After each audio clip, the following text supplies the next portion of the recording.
रामायण के ऐसे 5 योद्धा जिन्होंने महाभारत में भी अपनी भूमिका निभाई। युगों के बारे में तो आप जानते ही हैं, लेकिन आज हम आपको कुछ ऐसे योद्धाओं के बारे में बताएंगे जिन्होंने अपनी उपस्थिति का प्रभाव हर युग में रखा और अपने होने का प्रमाण दिया। चलो आज जानते हैं उन योद्धाओं के बारे में। हेलो गाइस, मैं आप सभी का अपने यूट्यूब चैनल पर स्वागत करती हूँ। रामायण काल में जामन जी को आप जानते ही हैं। जामन जी की उम्र परशुराम और हनुमान जी से भी लंबी है। उनका जन्म सतयुग में राजा बलि के काल में हुआ था। जामन जी को अग्निपुत्र कहा गया।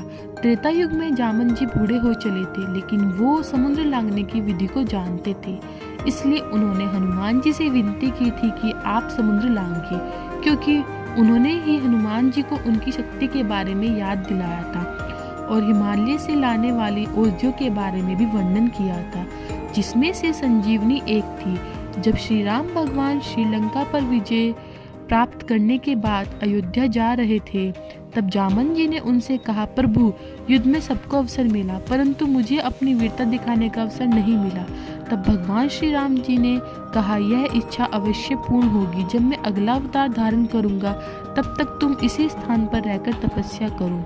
द्वापर युग में सैमतक मणि के लिए जामंत और भगवान श्री कृष्ण में युद्ध हुआ।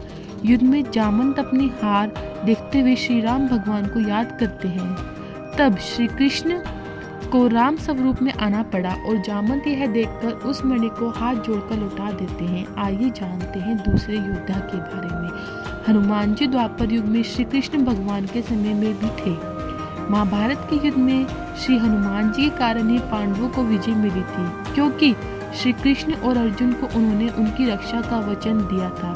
आइए जानते हैं तीसरे योद्धा के बारे में। मायासुर, जो कि रावण की पत्नी मंदोदरी के पिता थे। रामायण काल में यह जोशी, वास्तु और शिल्प के प्रखर विद्वान थे। इन्होंने ही महाभारत में युधिष्ठिर के लिए सभा भवन का निर्माण किया था, जो माया सभा के नाम से प्रसिद्ध हुए।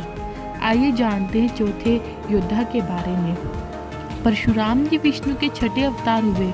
रामायण में उनका उल्लेख तब मिलता है जब श्री राम भगवान सीता स्वयंवर के मौके पर शिव भगवान का धनुष तोड़ते हैं। यह देखने के लिए उस सभा में परशुराम जी का उल्लेख हुआ। महाभारत में परशुराम जी का उल्लेख पहली बार जब मिलता है जब वे भीष्म पितामह के गुरु बने थे और दूसरी बार भगवान श्री कृष्ण को सुदर्शन प्रदान करते हैं। आइए जानते हैं पांचवें योद्धा के बारे में। महर्षि द्वारसा को उनके क्रोध के लिए जाना जाता है, जो कि रामायण के अनुसार राजा दशरथ के भविष्यवक्ता थे। उन्होंने रघुवंश के लिए बहुत सी भविष्यवाणियां की थी। दूसरी ओर महाभारत में महर्षि द्वारसा द्रौपदी की परीक्षा लेने के लिए अपने 10,000 शिष्यों के साथ उनकी कुटिया पहुंचे थे। पुराणों के अध्ययन से ये भी पता चलता है कि वशिष्ठ, विश्वामित्रा, अश्वत्थामा, बलि, विभीषण, मार्कंडेय, ऋषि वेद व्यास, कृपाचार्य और बहुत सारे ऐसे ऋषि मुनि देवता हुए जिनका जिक्र सभी युगों में पाया जाता है और कहते हैं कि वे आज भी सशरीर जीवित हैं।